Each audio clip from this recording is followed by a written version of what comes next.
I'm Paul. I'm Steve. And this is Check Your Shelf, the channel where two lifelong friends talk about books we find on our shelves. No, this episode is not Dressed Like My Dad Day. Today we're going to be talking about one of what I feel like, and I'm pretty sure a lot of people do, is probably one of the greatest books in American fiction. John Steinbeck's Of Mice and Men from 1937.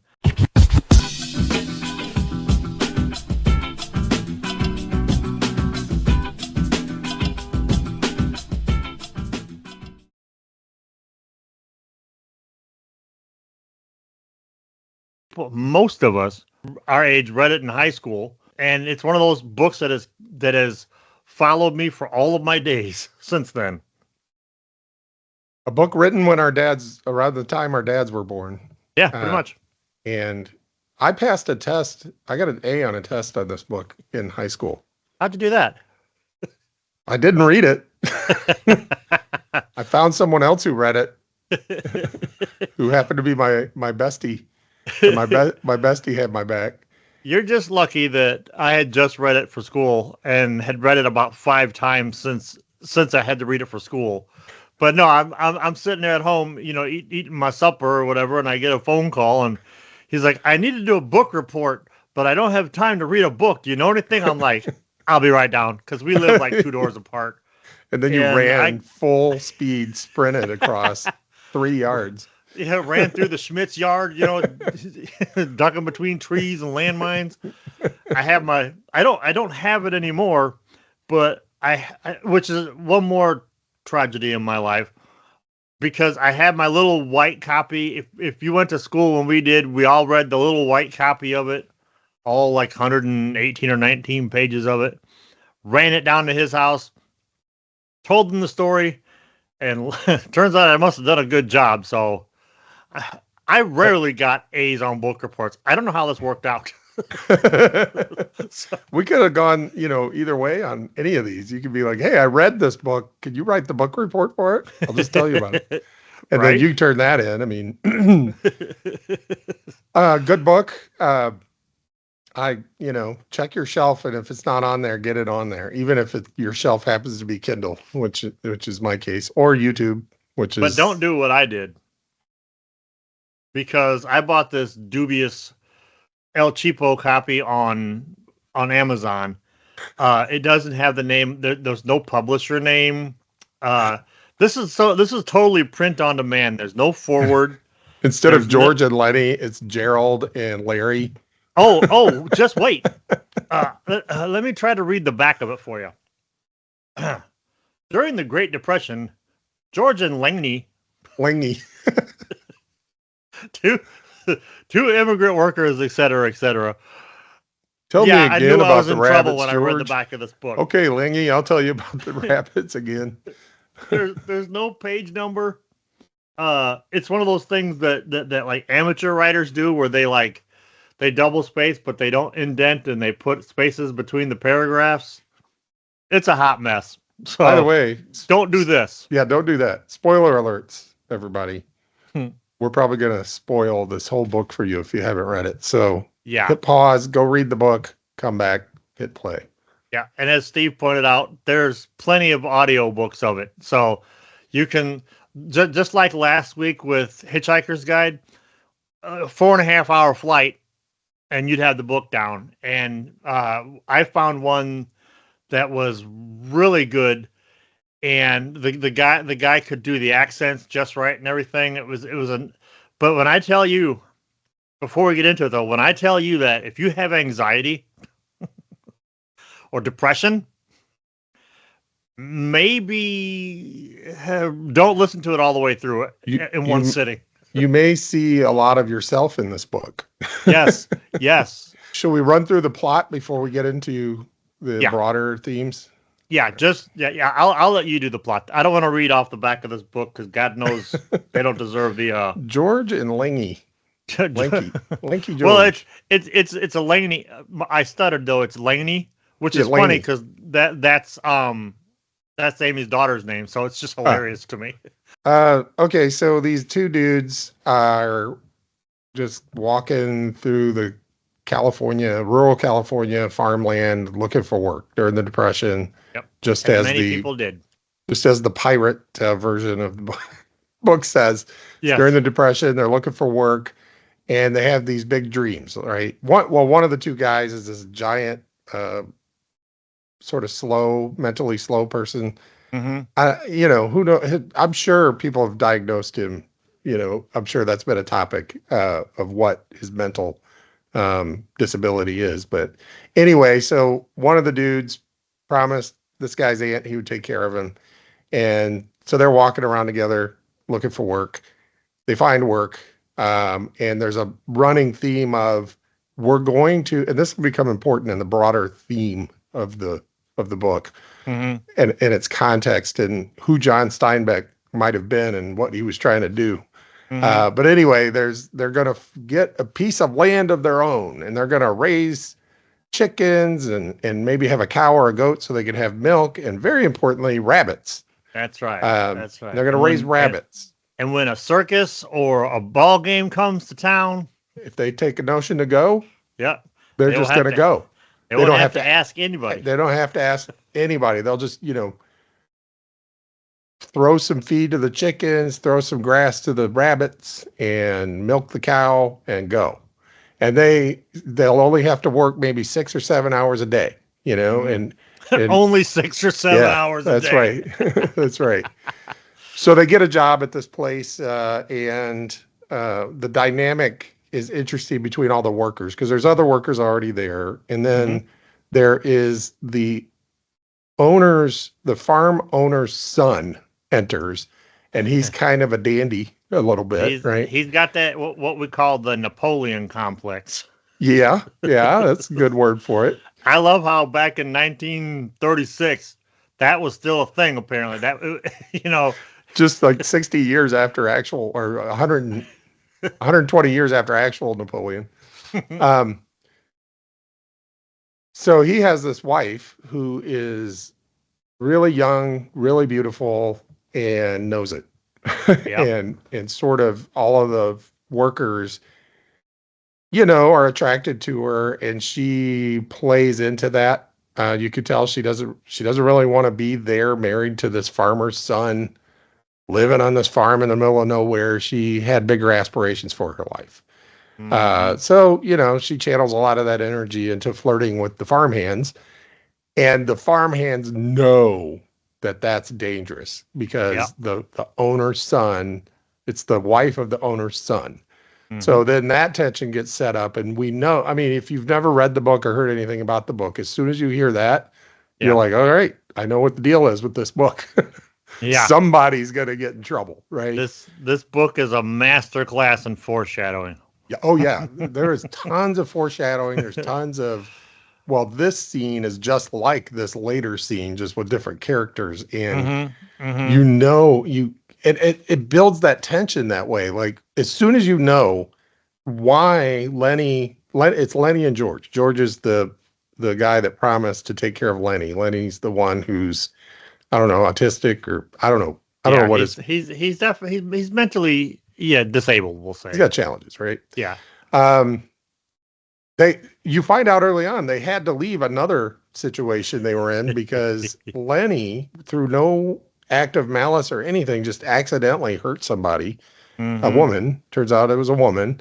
And, he likes pretty things. He likes to soft touch nice things. He likes to touch nice things. Rabbits, mice. He's carrying around this mouse in his pocket, and likes to pet it and stuff, even after it's dead. And George is like, we'll get you a new one. This one's getting stinky. Yeah. We'll get you a new one that's nicer to touch. So they, George already knows what kind of trouble Lenny can get into. And when he sees this situation, he says it. He's just like, and everybody else says it. Like, I just know this is going to be a problem, right? Yep. And spoiler alert, it does end up being a problem. She does the flirting with Lenny. They end up alone. Lenny likes her hair, so she lets him touch her hair, and it gets tangled up or whatever, and then he freaks out. She freaks out. He freaks out. She accidentally, her neck gets broken.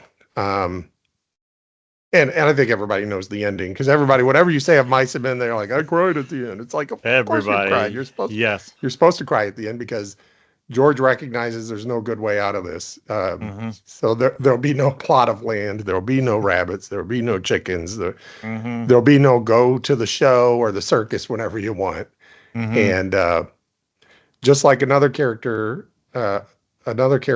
dog was so old that it had to be put down, but he just couldn't do it himself. And another person did it, and he regretted that. George wasn't going to suffer that regret. I will henceforth refer to Chekhov's gun as Steinbeck's gun. Steinbeck's gun, yeah, the Luger.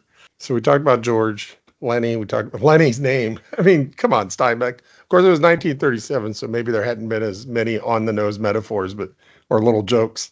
But Lenny's name, he's this giant dude, and his name is Lenny Small. Yep. Which is also, by the way, Leonard Smalls is the name of the bounty hunter in Raising Arizona. That's not a coincidence.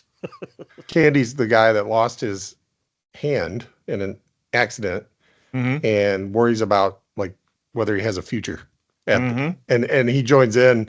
He like convinces George and Lenny, or George convinces George to let him in on the plan to go have a plot of land. He's like, I can hold the garden. I'll do the dishes. It's like in really short order, everybody starts to know about this plan. And George is like, shh. And then, oh, wait, what? You've got $400? What? Yes. Okay. How to get in on a plan? Have some money. Yes. That was great. Slim, a jerkline skinner, whatever that is, was a jerkline skinner is the guy that basically leads the team of mules. Yeah, got it. And for tilling the land and stuff. And by the way, apparently almost all the characters in this story are amalgamations of people that because Steinbeck did this for a while, and they're all amalgamations of people that he had met, and. The way he describes Slim, though, Slim's like he's like an archetype for romance novels, man. Oh yeah, and he's not afraid. Steinbeck wasn't afraid to talk about it.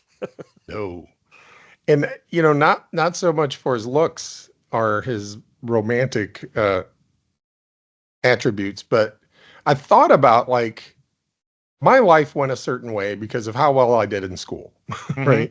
And we all know it wasn't through hard work and dedication. It was through taking advantage of my friends. Wait, no. There was some hard work and dedication, but I had my moments where it takes a village. But anyway, because of that, my life went a certain way. I went to college. I got a professional job, engineering, business world, all that stuff. And I thought, had I been born in 1915 to 1920, rural Kansas, rural California or whatever, I think I would have ended up like Slim. Because Slim seems like the kind of guy that, he thinks logically, he's a natural leader. And I'm not trying to be arrogant or anything. These are thoughts that actually went through my head. I was just like, I probably, and you too, you probably would have ended up like Slim because you've just got this natural, people gravitate toward your leadership and stuff, I also have Slim's nice, comfortable hands that they talk That's about true. in the book. Nice, comfortable hands. Yeah. Yeah, because Slim just seemed like he knew how to get things done and how to organize a group and he seemed like he saw the importance of recognizing people's abilities and didn't have an ego about it. He was just like, there's a job to do. I'm going to organize this group to get this job done in the most efficient way possible, right? Curly, of course. Curly. Oh, I think I know the answer to this question. Why did he keep a glove filled with Vaseline on his left hand? Because he wanted to keep it soft for his lady. When we read that in school, though, the whole class, because we read around the room, and when it came to that, the teacher couldn't get us to shut up for a while. We were laughing so hard. And then I would think, why the left hand? I mean, is he left-handed? I don't know. Well, I guess maybe while he's working, he needs his right-handed work. Yeah. Glove full of Vaseline. Just moisturize. Take care of yourself. Yeah. You don't have to walk around with a glove full of Vaseline. There are other ways to keep your hands soft. Well, it just goes to show how much he doesn't know about taking care of his woman. That's true. Oh man. And then there's Curly's wife, who doesn't get a name. But I have a lot to say. When we get into broader themes, we'll come back to Curly's wife. But I think the important biography, I was trying to think of what bio was short for. The little biographical facts that are important is she's born in a small town. At some point, she's almost discovered by a traveling theater group or something. Her mom doesn't let her go with them, or she decides not to go or whatever. Yeah, her mom won't let her. Her mom wouldn't let her. She's too young. She was like 15. For good reason. Yeah. Like I'm sure she would have been trafficked, right? Oh, absolutely. She was. Yeah, that's what that dude was gonna do. Definitely. Yeah, right. But in her mind, if she had gone with them, she would have seen the world. She would have been a famous actress. She would have, had nice clothes, lived in big cities. Yep. And instead, since her mom wouldn't let her go, she ends up with this guy, which I don't remember if we know the backstory on that, but my guess is her mom just knew of a farmer's son and was like, hey, married her off to this guy, right? They met in like Salinas or something. I don't exactly remember what the town is. She tells Lenny this. Yeah. It's kind of lost on him. Yeah, he's like, what? You have pretty hair. Yeah, so she's not where she wants to be in life, let's just say. And then there's Crooks, who's the stable hand, and he has a crooked back. Had an accident, has a crooked back.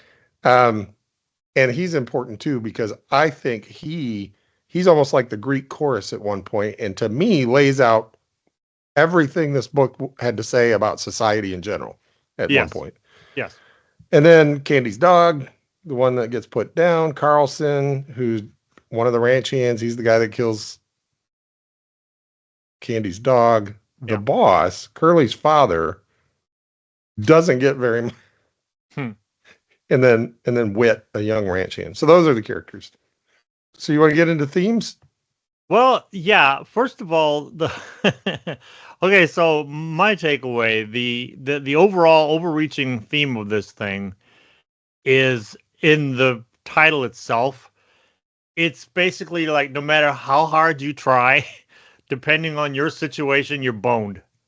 No matter what you try to do, what version you have of paradise or what version you have of success, if you are not a certain type of person, or if you are a certain type of people, you're not gonna. You'll never reach it. Yeah. That's the overall. 100%. And I yeah. And that was my. John Steinbeck was writing an anti-capitalist narrative, right? Yes. Yes. And depending on what era you read it in, you might get that or you might not get it or whatever, but it's the impossibility of getting ahead under capitalism. Crooks says it. Nobody ever gets to heaven and nobody ever gets no land. And that triggered a thought that it's interesting what capitalism has done. And Crooks said it out loud. And this is 1937, and it's as true in 2025 as it was then. That is the church and the idea of getting to heaven and being able to control people through, if you behave a certain way, you'll get to heaven. If you do certain things that are sins, you won't get to heaven. And the state was able to kind of control the masses that way. There's a new thing, and we see it today, which is you might be a billionaire someday, right? And we hold these billionaires up on a pedestal. It's the new heaven, and Crooks said it out loud. Nobody ever gets to heaven. Nobody ever gets no land, right? It's not heaven we're trying to get to. We've convinced half of the population that if you just keep working hard, just keep working harder, get to the office on time, work overtime, have that strong work ethic, you too could become a billionaire. I'm willing to bet this is one of those books that has disappeared off of school libraries shelves. Under the guise of it has the N-word a couple times. And it's like, y'all don't seem to have a problem with the N-word. I don't think that's why you're banning this one. So, no. Just loneliness and isolation, I think, was another theme. Yes. Yeah. And how especially when you have economic downturn and Mm-hmm. extreme income inequality. Yeah. You get loneliness and isolation as a Yep. result. Yeah. Speaking of income inequality, I did some math. Now these guys in the 30s, late 30s, were getting $50 a month for their back-breaking labor that makes you end up looking like crooks. Mm-hmm. I did some math. That comes out to about $1,000 a month in 2025, Wow. which is basically poverty wages. Yeah. So I did think it's interesting though that they use one a quick little aside was using the term migrant worker was Yes. interesting to me because Yeah. that what we think of like um we think of these migrant workers from of mice and men as like the backbone of America. Yeah. You know that, but if you talk to people about quote unquote migrant workers now, they're leeches, they're the scum, they're that has totally flipped for one obvious reason. Yeah. Yeah. That's a great point. You mean the DEI migrant workers? Yeah. Yes. I, I had this is a minor theme. This is not a major theme through Hmm. I mean, unless you think it is, in which case I I'll mean, agree with you. I don't. it's Another it's theme what you was want it to be. love and the extreme love people can have for each other. And Hmm. because the question kept coming up to George, why are you two together? Nobody really travels together, but you guys Yeah. are. And I Yeah. think there was this love he had for Lenny that um, started probably when they were kids, and Yeah. he just felt the need to help. And he loved Lenny, right? Well, and George carries some guilt with him too, which is another thing that I think plays into Mm, some of these mm, stories.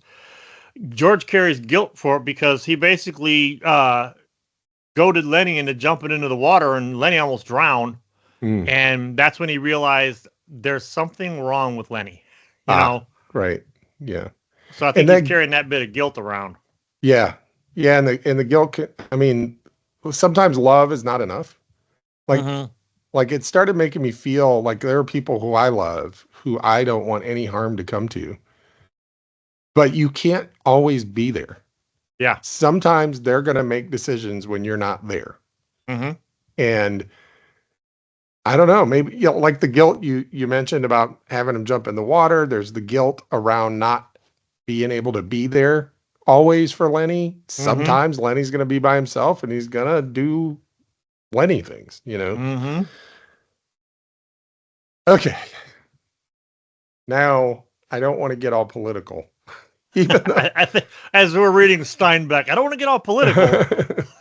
but here's something. I don't know if this is anything Steinbeck thought about or meant, but there's a lot of talk about Curly's wife Mm-hmm. and how the sort of thing is like, she's a tart, she's just bad news, right? Yeah. And she gets yelled at for, what you're doing, you're nothing but trouble, you're bad news and all this stuff, right? Mm-hmm. And I think Steinbeck probably thought about it because that's why he put the story of her. She's not where she wanted to be in life. She feels trapped and isolated. Mm-hmm. And so why? Well, not to get Jordan Peterson's fans yelling at us, but the patriarchy, right? Yeah. So people will go, oh, well, how's there a patriarchy when, she gets to walk around flirting with the guys and trying to get them in trouble, and they're the ones that have to do backbreaking work for only $50 a month or whatever. The Mm-hmm. patriarchy put her in that position, Yeah. right? She has no chance of going out and making it on her own. She either needed to get trafficked by a so-called traveling theater company or get married off to this guy she doesn't respect, doesn't like, who doesn't treat her well, you Mm-hmm. know? So she's kind of in this no-win position and she's Yeah. and she's young, like Yeah. really young. So she's doing teenager things, right? Mm-hmm. And so if people are like, well, see, that's evidence there's no patriarchy. She has all this power. She has no power, right? Yeah. Lenny didn't even mean to kill her. And he accidentally breaks her neck. If somebody meant to kill her, it would take no time whatsoever, right? Mm-hmm. Yeah, obviously. So the patriarchy created that system Mm-hmm. and put her in it, and then blames her for the stuff that the men like. Like it would have been like, oh, she's nothing but trouble over here flirting, wearing short skirts, and it's like, well, you don't have to do anything, right? Mm-hmm. There's Mm-hmm. nothing forcing you to do something with her that would get you in trouble with the boss, right? Yeah, yeah. I love how, we talk about Slim basically just being the man, the actual man in charge, Yeah. and the way everybody thinks of Curly whenever his wife comes around, and how, George is telling Lenny, you stay away from her. You don't even talk to her. You don't even look her in the eye, Yeah, and Crook's like, get out of my, get out of my room, that kind of thing. yeah. But she comes into the cabin as Slim's getting ready to leave, and basically Slim just goes and walks out the door. It's like, he don't give a shit. Yeah. He's always in control. Yep. Slim. So I messaged you that I wish it made me wish I had read the book back when I was supposed to have read it. Yeah. Because I was like, man, this is good. Yeah. And then that got me on this track of, well, it would have been a different book back then. Like these themes that I picked up on, the isolation, the loneliness, sometimes love is not enough. Yeah. You can't get ahead in capitalism. It's not designed for that. All that would have fallen on deaf eyes. Yeah. Yep. I would have thought it was a quirky little tale about, rabbits and. It was probably 10th or 11th grade when I read this. And we had a whole discussion when we finished it. And it kept, the class kept diverting back to like what would happen on the next page more than what was in the story itself. Because we read it because the teacher basically wanted to show us how like foreshadowing and 3-act structures work. And this book is all of those things. And every time somebody would be like, well, maybe like, they could still get to pull their no, the teacher's like, no, sweetie, no. No, sweetie. This is a tragedy. Yeah. It doesn't end well. Sure, maybe George and Candy and or, maybe they could get Slim and Yep. Yeah, and no, it's a tragedy for a reason.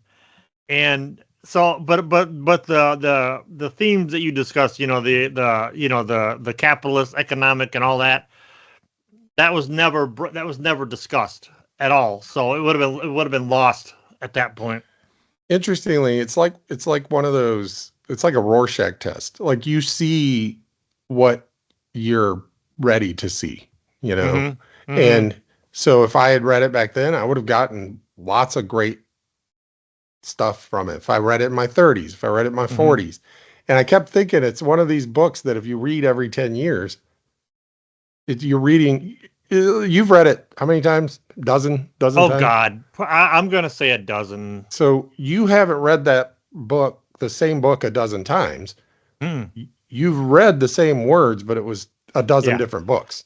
Yeah. In fact, there was a wide berth between the last time I read it and for this episode. Yeah. And because it's been 30 years probably since I read it. So in a way it was like reading a new book.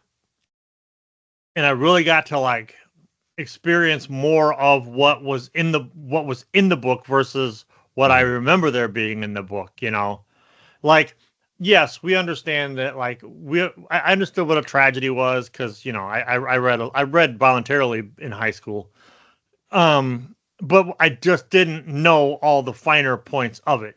Like the fact when I said earlier, this is basically a master class in foreshadowing. Like every time the sun is described, it's sundown.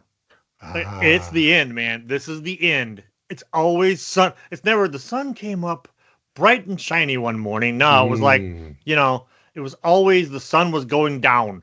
The sun's rays were on the walls as it was going down. It was always that. So just so much. It's like I have to give a shout out to Steinbeck's dog, Toby, because apparently he'll be missed. Toby ate the original copy of Mice and Men, so Steinbeck had to rewrite the whole thing. Oh wow. So maybe he, I don't know what kind of memory the man had, but whatever. Thanks, Toby, because Thanks, Toby. you did the world a service. Nice. The dog ate his homework. That's exactly, the dog ate his homework.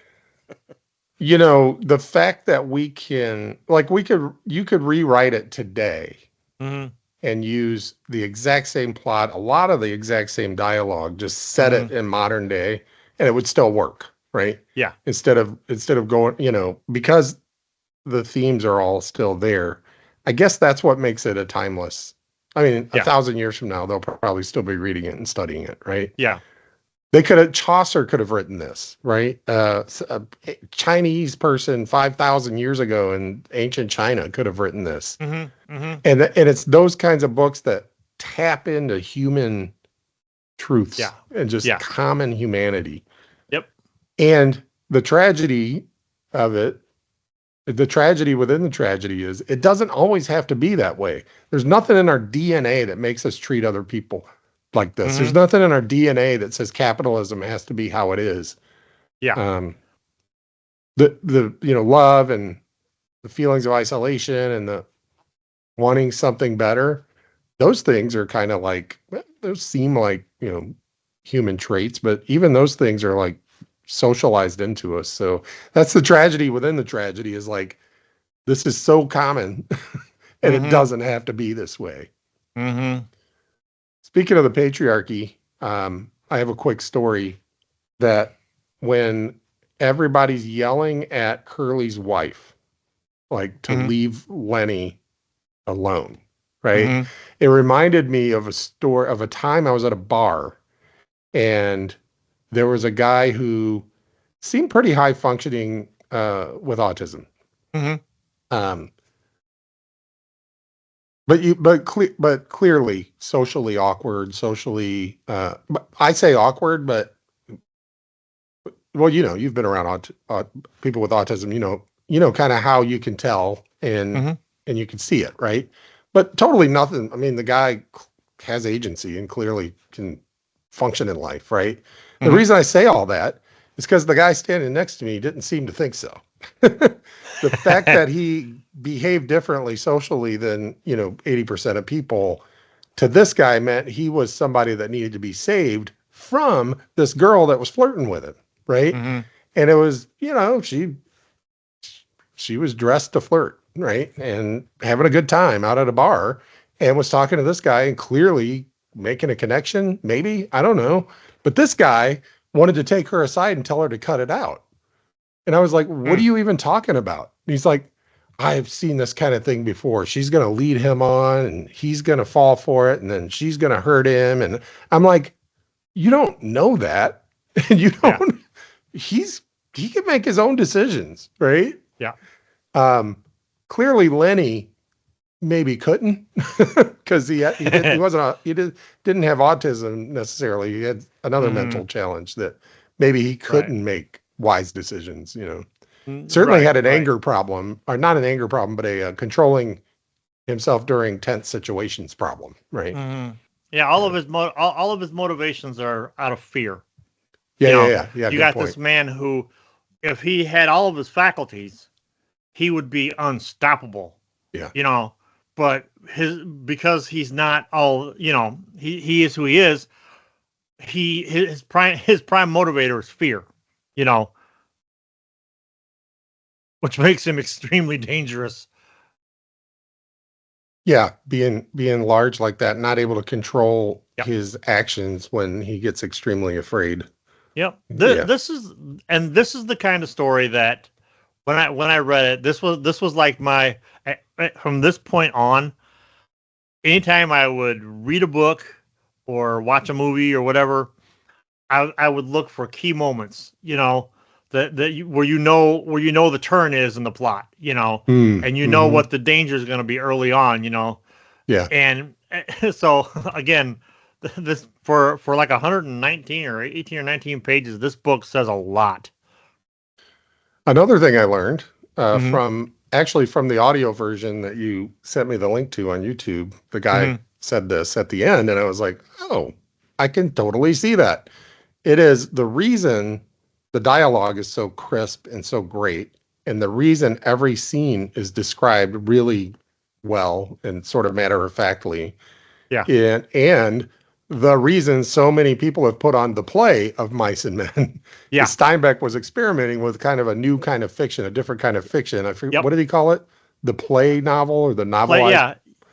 Play, yeah. I think play novel is the play word ready novel, I think he play. called Yeah, it. play. Yeah. Play ready novel. So it was like, I'm not writing a script for a play. I'm writing a novel. But if somebody wants to put on this play, it's everything you need. Stage directions in here, Yep. scene setup, characterization. It's all here.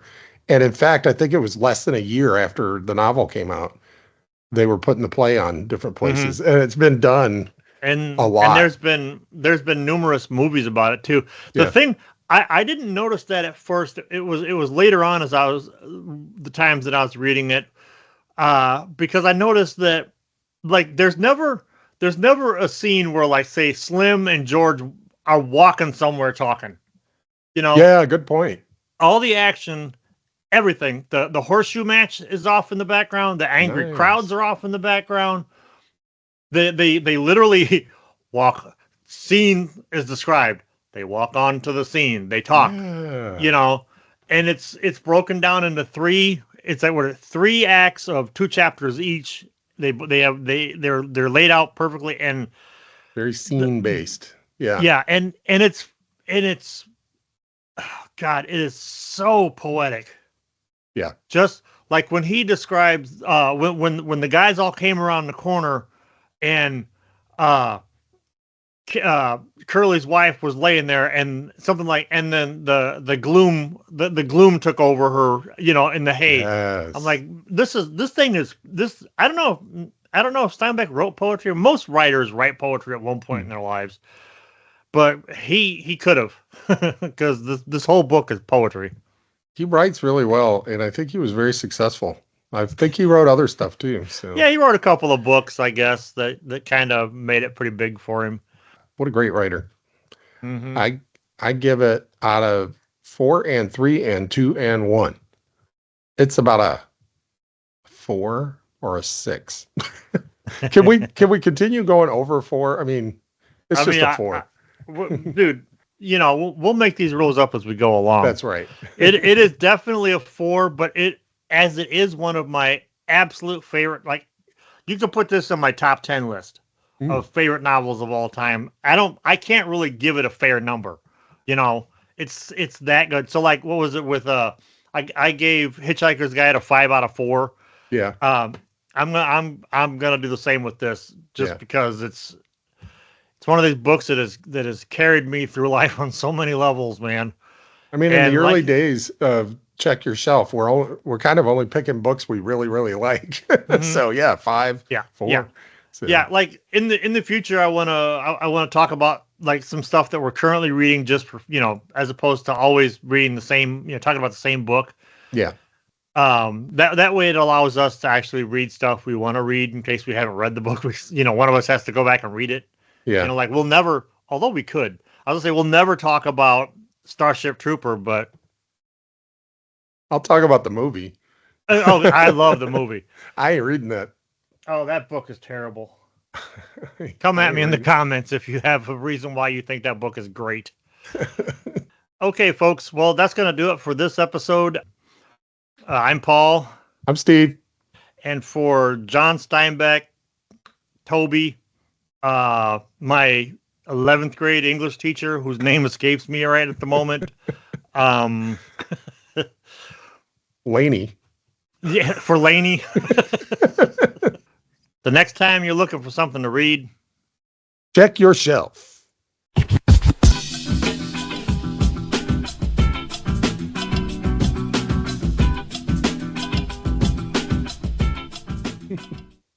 Man, my poor daughter, she read this book in, I think, 10th grade, and I was all excited because she was reading it. I'm trying not to say anything. And one day I'm sitting at home and I get a text and I look down at my phone and like in all caps with like 12 exclamation points, they killed Lenny. So I just wrote back like, oh honey, we'll talk when you get home.